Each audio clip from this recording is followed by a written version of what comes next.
Start with the announcements then, because it's 9 o'clock. Jacqueline, would you start the announcements? Thanks.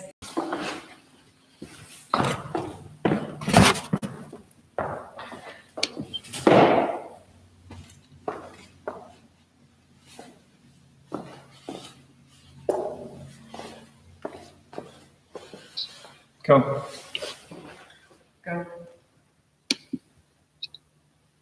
Welcome to the online worship service of the Eno River Unitarian Universalist Fellowship, or ERUUF as we like to say.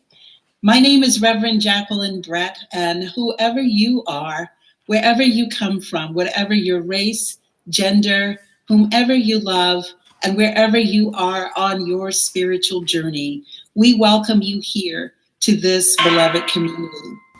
Reverend Deborah Cayer is our worship leader this morning, and we are joined by musicians Pam DiLavore, who is our cantor, and Kate Lewis on piano. If you are visiting with us online for the first or perhaps the second or third time, we invite you to let us know who you are and to find out more about who we are by using the link that should be appearing in the chat box on your screen right now, and will also appear at the end of the service. And here's something new. We invite everyone, whether you're here for the first time or the 100th time, to join us directly after this service for our first ever virtual coffee hour. You can bring your own cup of coffee or tea, and using the link that will appear in the chat box on your screen at the end of this service, you'll be whisked away to a Zoom room that will give you an opportunity to visit with old friends and perhaps to meet new ones.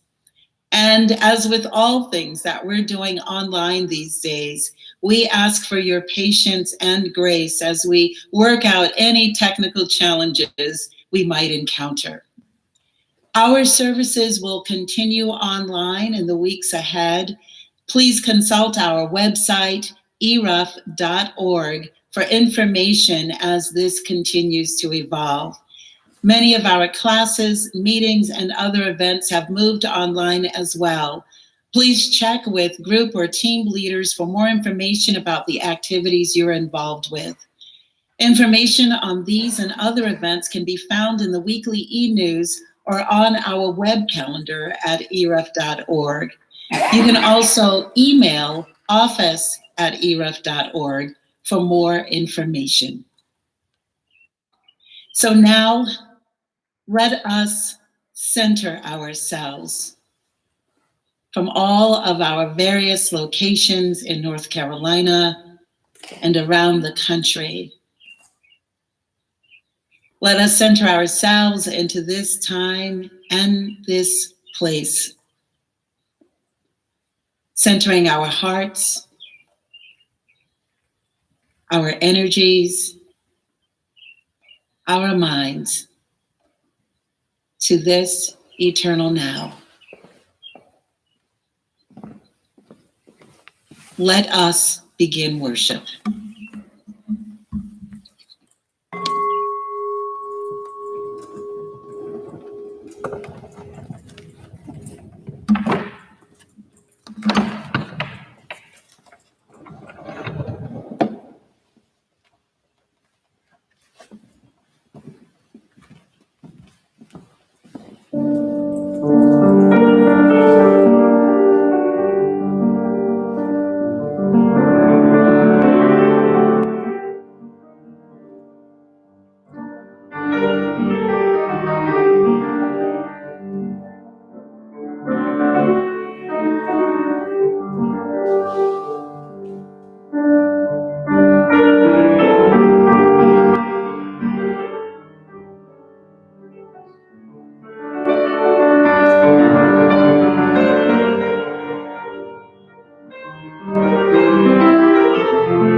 Good morning. Our opening words this morning are by Reverend Gretchen Haley, a Unitarian Universalist minister in Colorado. She says, "Life comes for us in 1,000 different ways, undoes plans and traditions, knocks down the doors of our defense. In a moment, every expectation releases like the in and out of breath. Life is urgent, also unbearably slow, and does not take well to our fantasies of control. We gather here to practice, surrendering to the waves of grace and grief, in song, in silence, in story. We come to remember the possibility of a larger call, that we might offer our gifts with surprising generosity, that we might release ourselves from the needing to know,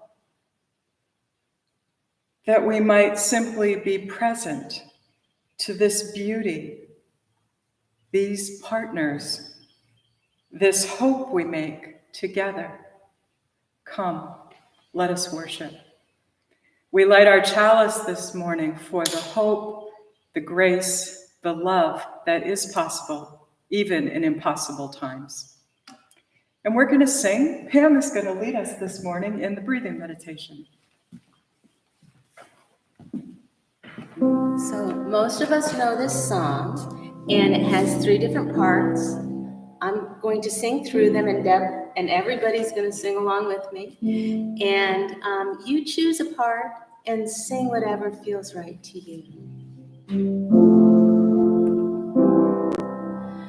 Breathe in, breathe out, breathe in, breathe out. When I breathe in,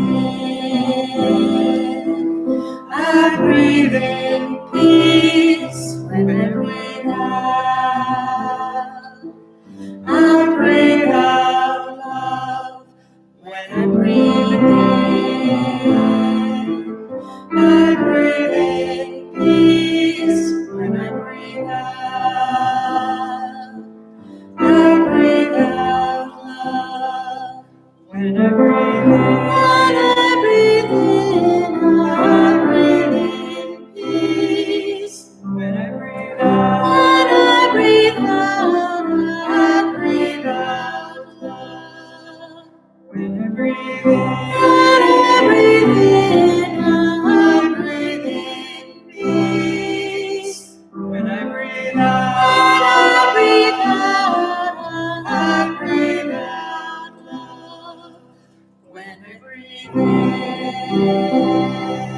I breathe in peace.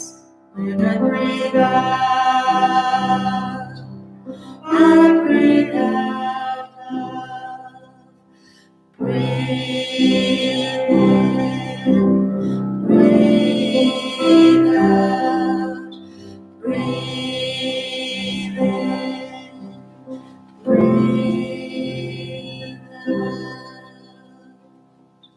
Good morning.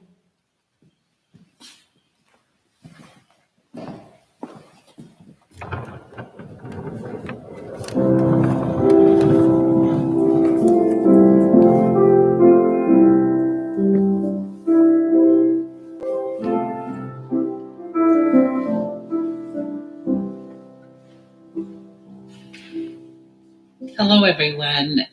We are going to hear a story this morning.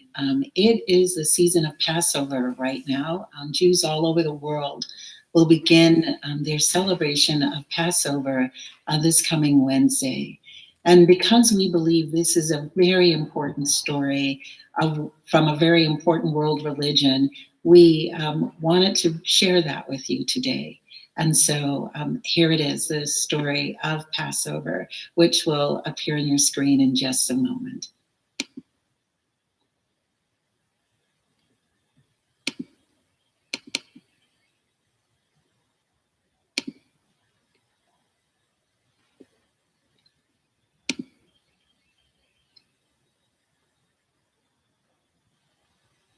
The Passover story in 10 scenes. 1. Long ago in Egypt, a mean ruler named Pharaoh makes the Jewish people slaves. They are forced to do hard work, building cities and pyramids. 2. Pharaoh orders all baby boys born to Jewish families to be taken away. But Moses' family floats baby Moses in a basket on the river. Moses' sister Miriam watches over him when Pharaoh's daughter finds the baby and brings him to the palace to be raised. 3. The Jewish people don't like being slaves at all. They are hungry, tired, and have no control over their lives. They cry out to God for help. 4. Moses, all grown up, goes out from the palace and sees an Egyptian treating a Jewish slave badly. He stops the Egyptian. Now Moses feels that he too is Jewish and runs away from Egypt. 5. Moses is herding sheep when he notices a strange bush. It's on fire, but not burning down. Amazing! He hears God's voice telling him to go to Pharaoh and demand that the Jewish people, Moses' people, be set free. 6. With his brother Aaron, Moses goes to Pharaoh and says, "Let my people go." Pharaoh answers, "Never." 7. God brings terrible plagues on the Egyptians. Water turns to blood. Frogs, wild animals, and locusts are everywhere. People and animals get sick. Hailstones fall from the sky. Everything turns dark. After each plague, Pharaoh agrees to let the Jews go free, but then he changes his mind. Finally, after the 10th plague, Pharaoh frees the Jews. 8. The time has come. With great excitement and nervousness, the Jews pack their things and rush out of Egypt. They go so fast that the bread they are baking in celebration doesn't have time to rise. 9. The Jews think they're safe, but when they reach the big sea, they hear Pharaoh's army chasing after them. Pharaoh has changed his mind again. The Jews are trapped, but then a miracle happens. The sea opens up so the Jewish people can march across between two giant walls of water. 10. The sea closes up. The Jewish people are free. They sing and dance and celebrate. At Passover every year, we remember the miracle of freedom.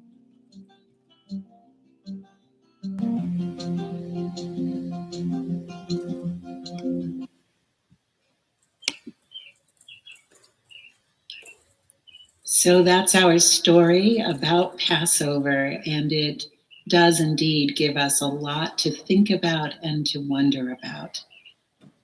And I would say let's do that throughout the rest of the service as we listen to Reverend Cayer and hear all the other elements of service.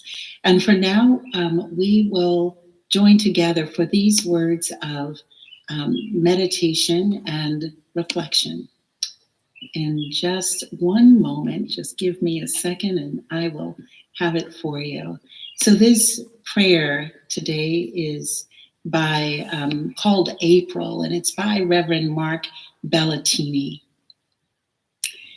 Let's center ourselves.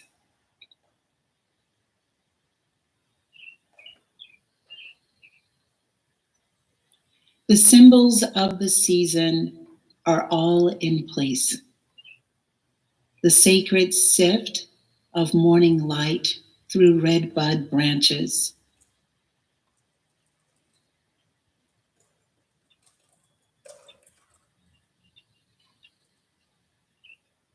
The drift of rain clouds sailing along the dark north sky, serving as a robe for a feast day. The minarets of yellow tulips ringing the call to prayer. The young bees chanting their sunrise communion service as they sip nectar from the chalice of the narcissus flower.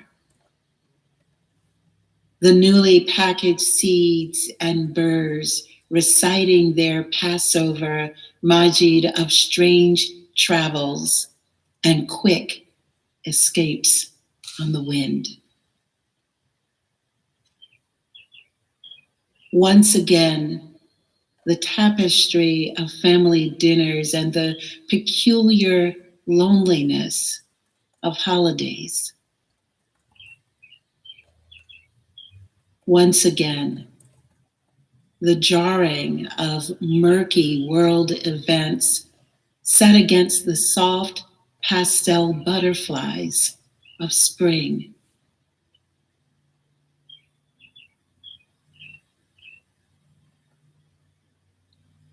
Oh, love, the time is tender and sweet here on earth, but the orbit of its passage is tough and jagged, filled with sorrows that silence themselves. Therefore, come.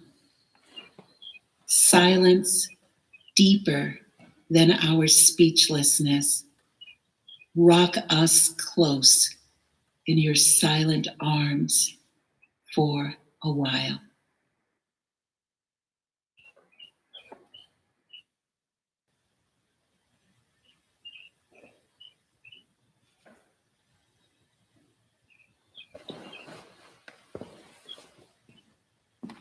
Ashe, Amen, and blessed be.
Good morning again.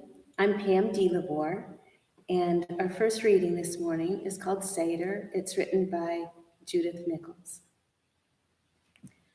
Why celebrate with bitter herbs, salt tears of still remembered slaves? And though there's time now for less hasty ways, this joyless bread, the salt reminds us still of parting seas. And though there's time now, once was none. Whilst plague took Egypt's eldest sons, we brought to safety our firstborn. Pass over death, pass over death, pass over.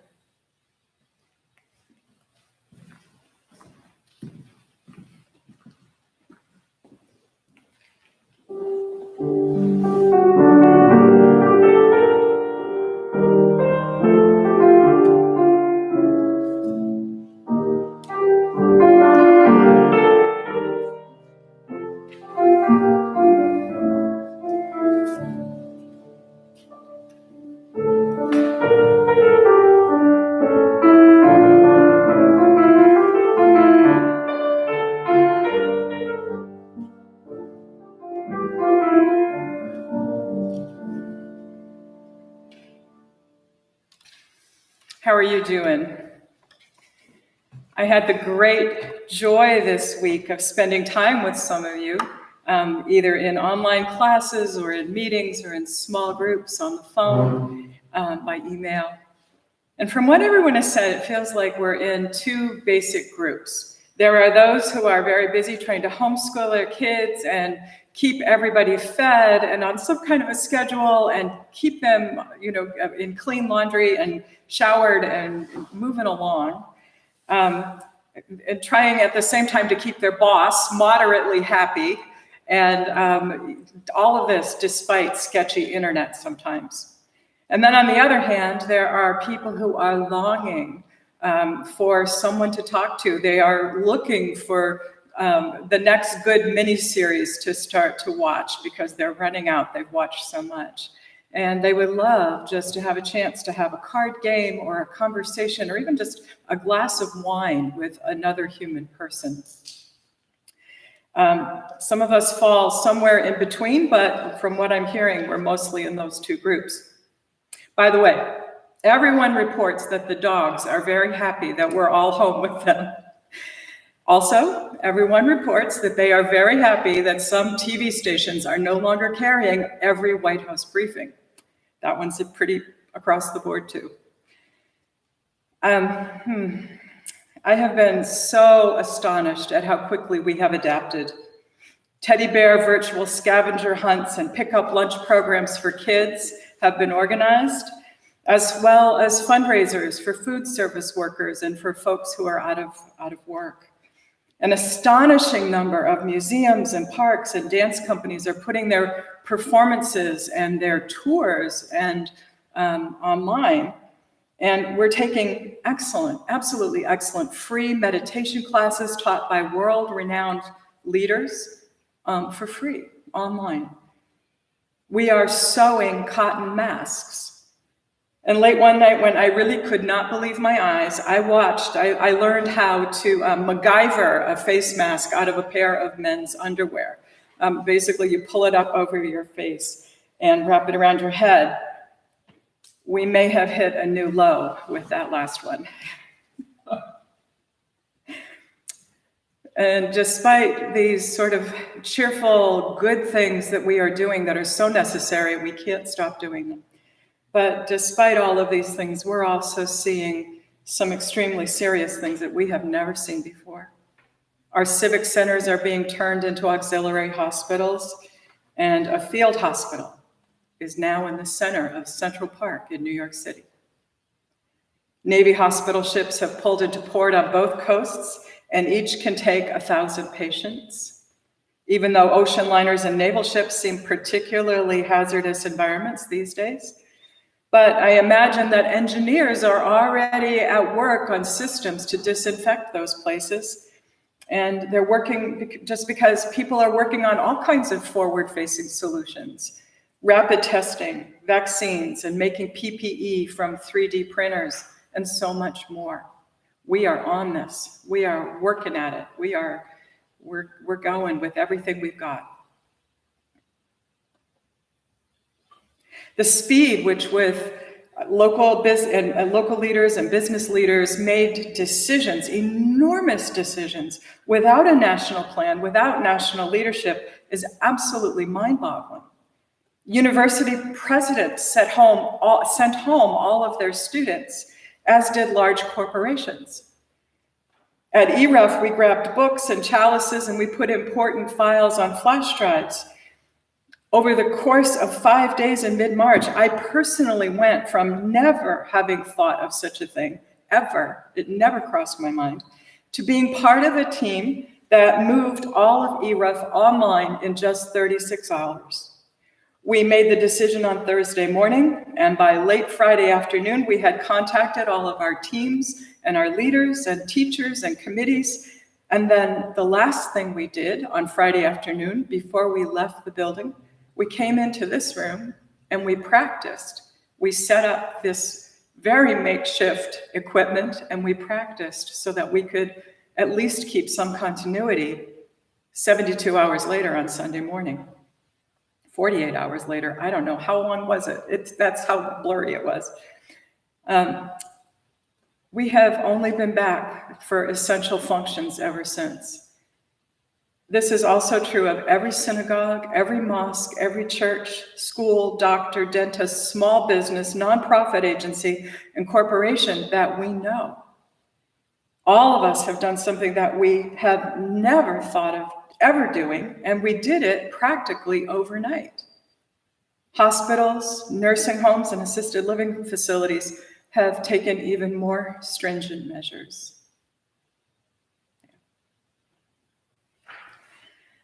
So during all of this, I could not help but think about the Exodus story in the Hebrew Bible. In exactly the same impossibly short time, the ancient Israelites, the story says, pulled together everything that they could, and they ran for the sea. They ran for freedom. They took off so fast, the bread did not have time to rise.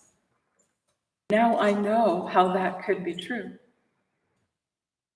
In the story, God sends Moses on a mission to tell Pharaoh to set God's people free. As a newborn baby, Moses himself had survived a slaughter of the innocents, and God chooses him to bring the message to Pharaoh.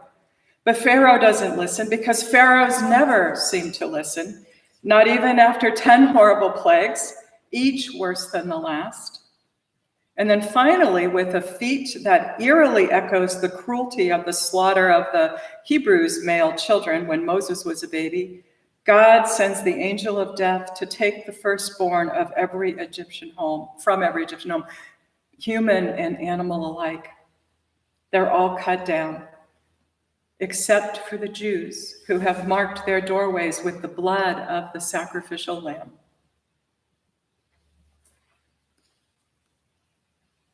What sense are we to make of this horrifically violent story?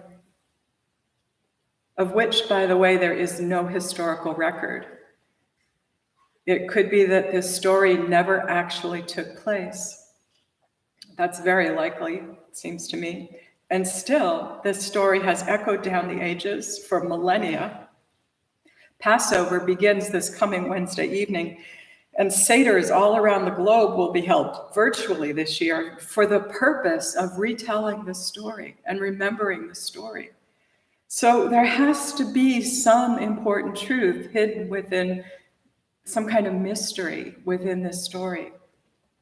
As always, the Seder will be celebrated with the Haggadah and interpretations that are absolutely relevant for today.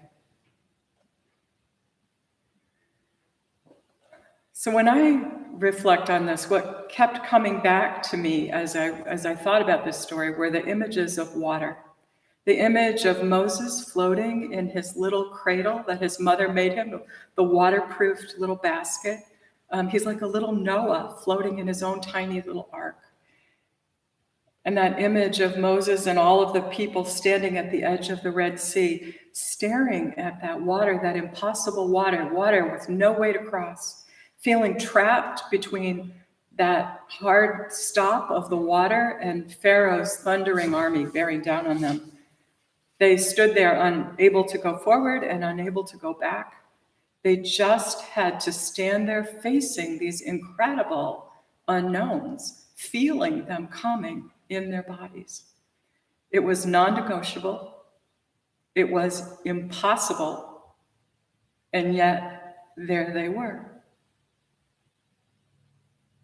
And here we are too. So Kate is going to play a little music now while we breathe and keep our minds and hearts open to the impossible as we hear it in this great myth, as we feel it in front of us and all around us, coming at us in this impossible moment in which we find ourselves.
Our next reading is called Passover from Blessing the Bread by Lynn Unger.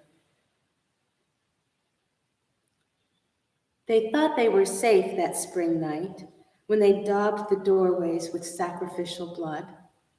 To be sure, the angel of death passed them over. But for what? 40 years in the desert, without a home, without a bed, following new laws to an unknown land. Easier to have died in Egypt, or stayed there a slave, pretending there was safety in the old familiar. But the promise from those first naked days outside the garden is that there is no safety, only the terrible blessing of the journey. You were born through a doorway marked in blood. We are, all of us, passed over, brushed in the night by terrible wings. Ask that fierce presence whose imagination you hold. God did not promise that we shall live, but that we might, at last, glimpse the stars, brilliant in the desert sky.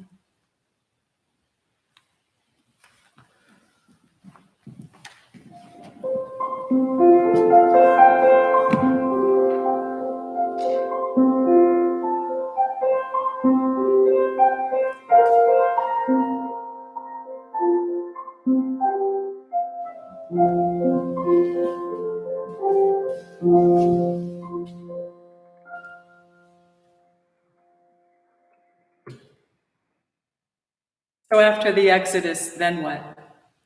The story says that God opened a way through the sea and the Israelites passed over into the wilderness on the other side.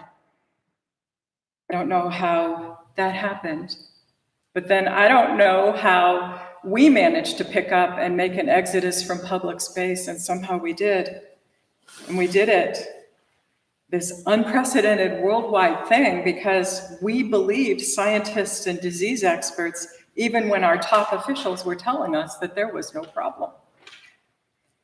The following week, it felt to me as if we sorted ourselves out in a hastily made camp. We began to organize our new space and check in with those who we had been told would be the most vulnerable. By now, we have put away the extra food. We have figured out those new routines. We're making home feel more home-like in this new reality. So what came next for the ancient Israelites? Well, it's almost funny, because what came next was a whole lot of whining. Every time they came up against the impossible, they moaned at Moses, "Oh, you brought us out here with no food. Better we had stayed in Egypt where there was at least food. Oh, you brought us to the desert where there's no water. Better we had stayed in Egypt than die of thirst in the desert. Oh, you brought us out here and we are just walking in circles. Better we had stayed in Egypt than die of our confusion." I took Hebrew Bible my first semester in college along with my roommate. And I remember one day she just burst out laughing and she said, "This is classic. Why is there not a rock band called Moses and the Whiners?" It is classic.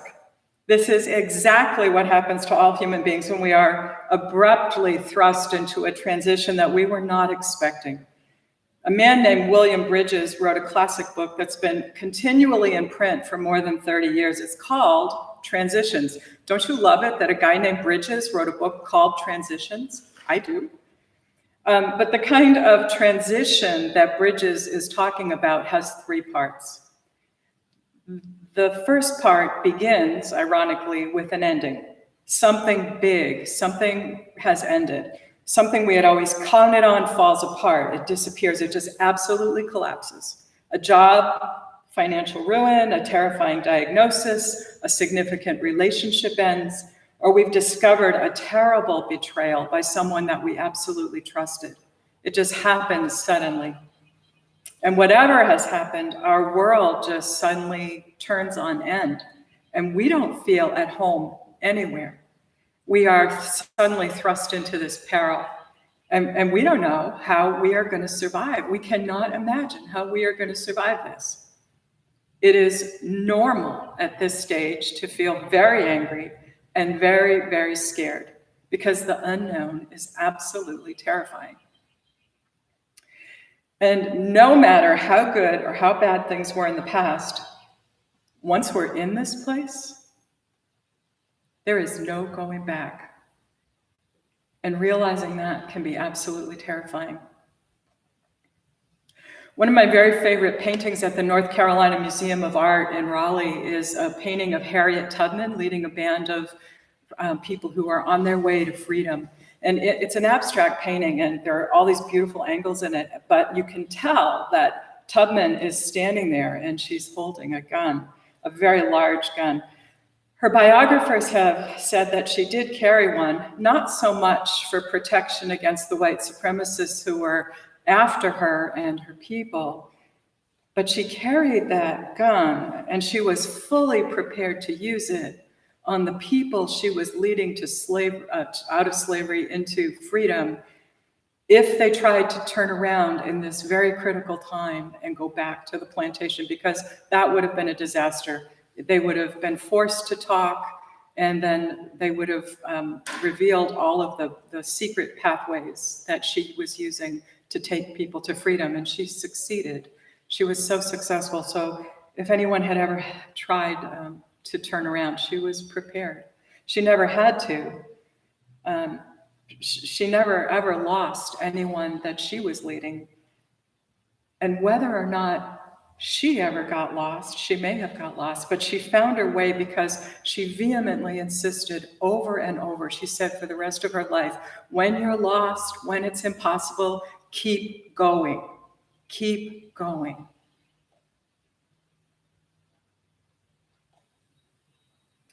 The second part of this transition involves a whole lot of aimless wandering. Nothing fits into our old frameworks of meaning. The frameworks themselves don't even make sense anymore. Nothing from the past makes sense anymore. And we still can't see the future. And sometimes we can't even imagine a future. So we don't know which would be the right steps to take toward it. Should I go this way? Should I do this? What should I do? We just don't know how to plan. We might not feel as angry quite so often, but we're really confused and we're panicked and we feel very low sometimes because it feels as though this will never end. And Bridges says that this is so normal because we are in liminal space. We are in the twilight zone. We are betwixt and between. We are neither here nor there. And the normal rules of life just don't apply. Gravity, yes, that applies. Traffic laws, yes, obey the traffic laws, they still apply. Other laws, yes. But in terms of identity, we are between identities. Sometimes we feel invisible, and it can alternatively be thrilling and liberating. It can be terrifying. Other times we feel absolutely exposed. We are like a little chick without our feathers in this space.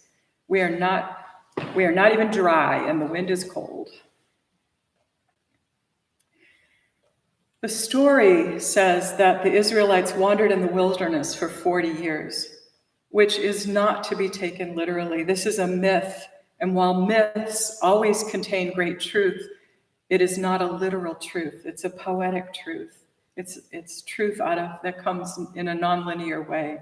So none of this story was ever meant to be taken literally. In spiritual terms, 40 is a number that signifies purification. If we allow ourselves to wander aimlessly for a while and just simply not know, we'll come through this in better shape. As we go through this process, we will become better friends with our true self. The false parts of ourselves get dissolved in this process. They get rubbed away. All of our wandering, that's what it's about. It's about disillusion of what was before, of who we were before, what got built up around us. And so one thing that we can do here for sure as we're wandering is we can reflect on our values and on what is ultimate and what is sacred to us.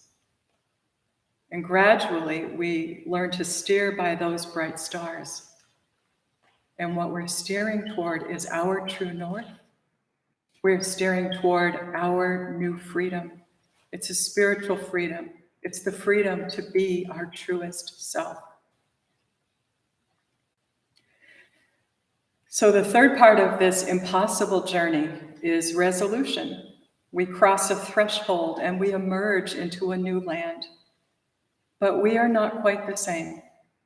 We may have a new job. Our name or our social title may have changed. Even more, we have changed inside, and we want the world to know us as we are now.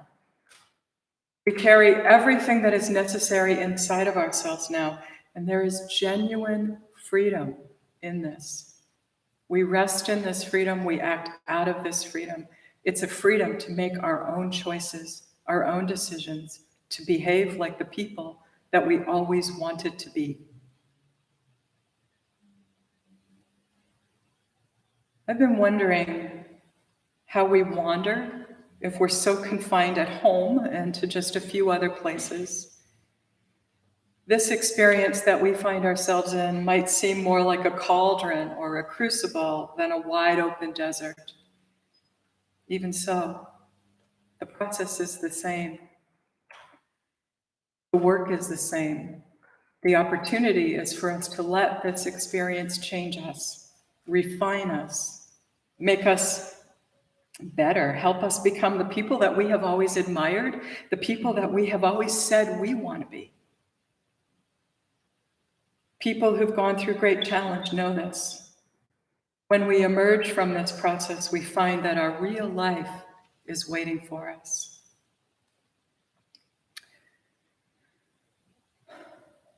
As a world community, as a nation, as a fellowship, We will stabilize. We will get through this. In the meantime, each of us has the chance to reflect on our values and imagine some of the very small things that we can each do right now. We can read poetry. We can listen to the wisest among us. We can reach out to family, friends, and neighbors. We can sew a face mask, bite back cynicism, silence our sarcasm. We can sign a petition. We can attend an online organizing meeting. We can call our congresspeople. We can practice kindness on ourselves. We can play a family game or write a chapter of our life story. We can listen to our dreams and we can believe them. We can believe that they're telling us the truth. We can tell others the truth about what's happening to us. We can look for our courage. It's near our heart, under our ribs. We can touch our courage with each breath. We can touch it just a little way past our feelings of terror, our horrible feelings of vulnerability. It's right there, just past those things. Just keep going.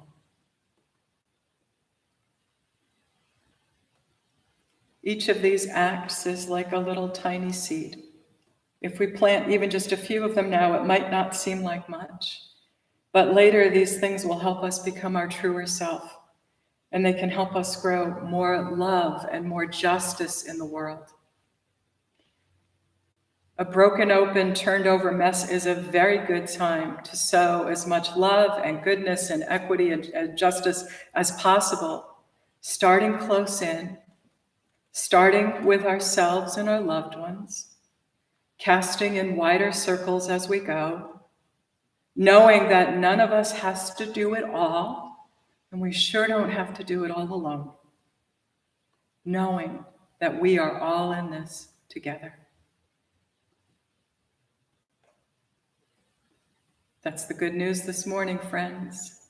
Blessed be, Ashe, and Amen. Kate's going to play a little music for us, and you can use that to meditate. You can use it to open your heart and find your courage. You can use it, if you like, to go to our website and make a donation if you are one of the fortunate ones in this moment. If some of the seeds that you would like to plant are the seeds of sustainability and hope for others, especially those who are in need, we're helping them in these times too.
That's right. Oh my goodness. We give thanks for all the gifts that help to weave the fabric of this beloved community in these walls, beyond our walls, weaving us together with everyone all over the world. We're going to sing one last time.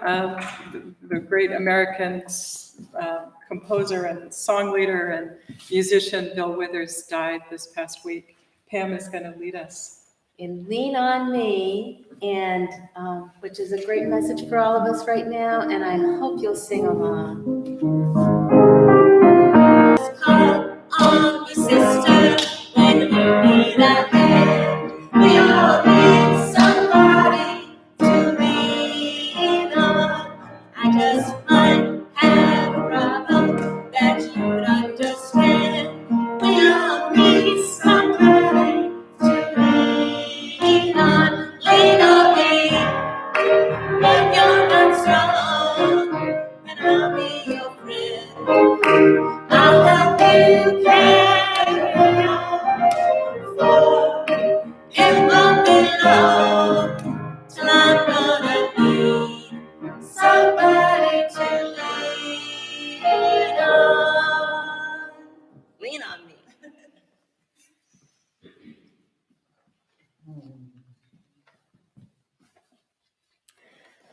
Oh, just let that sink into your bones. I am so excited that in just a moment you're going to have the chance to go to Zoom coffee hour, and I hope that goes well. We thank you for your patience and your forbearance as we figure out these new ways of doing things. Stay tuned this week for information about how we're going to do next week's service. There will be Easter. There will be Easter, and we will let you know how you can be part of it. Our closing words this morning are from the great American contemplative mystic Thomas Merton. He says, "You do not need to know precisely what is happening or exactly where it is all going. What you need is to recognize the possibilities and challenges offered by the present moment and to embrace them with courage, faith, and hope. Let us go, friends, to embrace this current moment, to become the best people that we can possibly be, to love each other while that's all in process as best we can. Blessed be."